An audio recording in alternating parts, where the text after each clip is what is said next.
Let's mic सफलता की रामायण।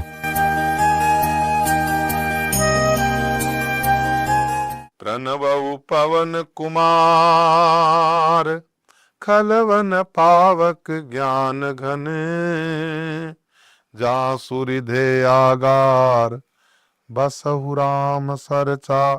मैं कल के भाग में आपने देखा होगा कि हमने चारों भाइयों के बीच में हनुमान जी को प्रणाम किया, क्योंकि एक दृष्टि से, एक रामायण के अनुसार हनुमान जी भी राम जी के भाई होते हैं। एक रामायण में लिखा है कि जब खीर का वितरण हो रहा था उस समय चील खीर का कुछ अंश जो जमीन पे गिर गया था वो ले गई और ले जाकर के मां अंजना की हथेली में रख दी।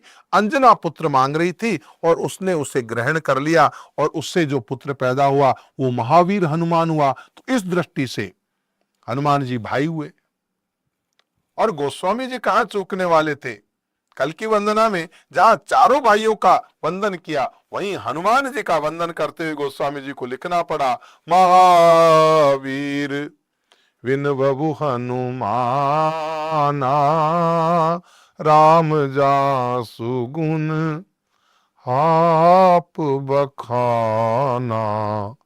और आज कहते हैं प्रणवउ पवन कुमार। हनुमान छोटी मोटी वस्तु नहीं बाप। श्रीमद रामचरितमानस का अगर कोई मूल पात्र है तो राम तो है। लेकिन मुरारी बापू से पूछा कि अगर किसी एक का, उन्होंने कहा सब अच्छे हैं। बोला नहीं, तो बोला फिर हनुमान, बाबा हनुमान। पूरी रामचरितमानस में से हनुमान का अपना चरित्र है बाप। मैं उन पवन कुमार हनुमान जी को प्रणाम करता हूं। प्रणवउ पवन कुमार कौन है? क्योंकि मैं दुष्ट हूं। प्रभु और दुष्ट को बिना गदा के पार नहीं पड़ती। हनुमान जी बढ़िया देवता है। क्या करते हो? खल वन पावक ज्ञान घन। दुष्ट रूपी वन को भस्म करने के लिए अग्नि रूप है। और मेरा मन दूषित है, इसलिए हनुमान जी का आवाहन करें। आप ज्ञान की घन मूर्ति हैं, आप ज्ञानी नाम अग्रगण्यम है, लेकिन मैं दुष्ट हूं। मुझसे अधम अधीर उबारे ना जाएंगे। मैं अधम हूं, नीच हूं, पापी हूं, लेकिन आप ज्ञानी नाम अग्रगण्यम है, आप राम के सेवक हैं। आप मुझ पे कृपा कीजिए। क्यों? क्योंकि आपके हृदय में राम का वास है। मैं कहां जाऊं ढूंढने के लिए? और आपके हृदय में जो राम है ना, वो अकेले राम नहीं है, सीता जी सहित भी नहीं। कैसे है? बसई राम सर चापधर। भगवान ने वहां बाण खींच रखा है। इसका मतलब वो बाण निशाचरों को खत्म करने के लिए आपके हृदय में। कैसे है राम? कौन से राम आपके हृदय में? सर चापधर, वो राम जिन्होंने धनुष बाण धारण कर रखा है। तो वो मेरे विकारों को, मेरी दुष्ट आदतों को खत्म करेंगे। ऐसे हनुमान जी को प्रणाम करते हैं। प्रणवउ पवन कुमार, खलवन पावक ज्ञान घन, जासु हृदय आगार, बसहु राम सर चाप धर, कपिपति रीछ निशाचर राजा, अंगदादि जय किस समाजा। अब इस पूरे धाम में सुग्रीव जी भी हैं, यहाँ वानर भी हैं और रीछ भी हैं। उन सबको मैं प्रणाम करता हूं। और उनमें निशाचर राजा कौन है? विभीषण जी। कपिपति है सुग्रीव जी। गोस्वामी जी लिखा, एक शब्द का एक अर्थ है बाप। कपिपति रीछ कौन है? जामवंत जी।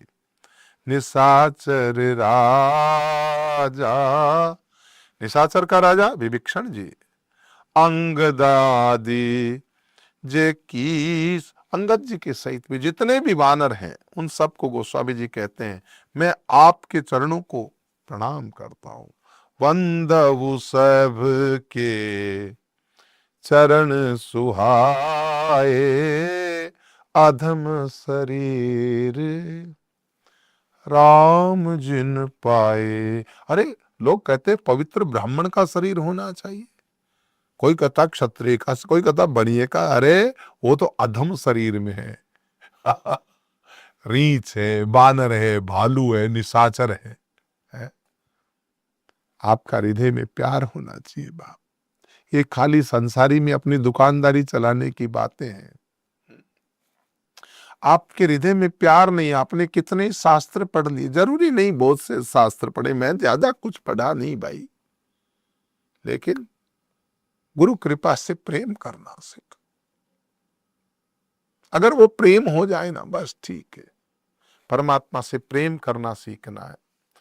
रघुपति चरण उपासक जेते, खग मृगन सुर नर असुर समेत। और भी जो भगवान के चरणों के जितने भी उपासक हैं, जो पशु, जो पक्षी, जो मनुष्य, जो असुर, जितने भी भगवान श्री राम के चरणों के उपासक हैं, गोस्वामी जी कहते हैं मैं उन सब के चरण कमलों की वंदना करता हूं, मैं उनका वंदना करता हूं। वंदउ पद सरोज सबके रे, मैं सबके चरण को वंदन करता हूं।